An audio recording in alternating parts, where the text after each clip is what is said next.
I will show you today how to install a pulse chip for a third brake light on a 2019 Hyundai Santa Fe.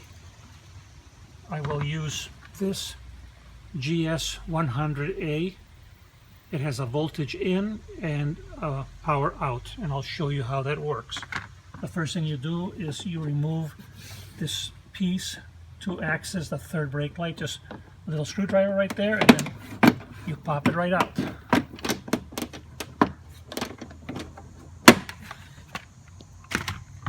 So this is the power that comes through this connector and to the third brake light. So what you want to do is disconnect that connector, and you will want to cut this wire right here.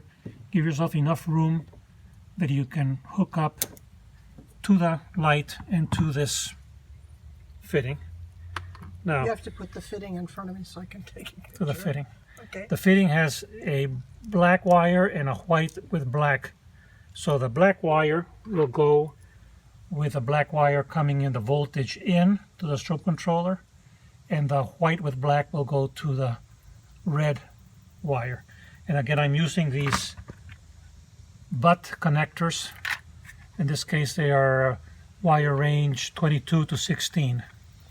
Okay.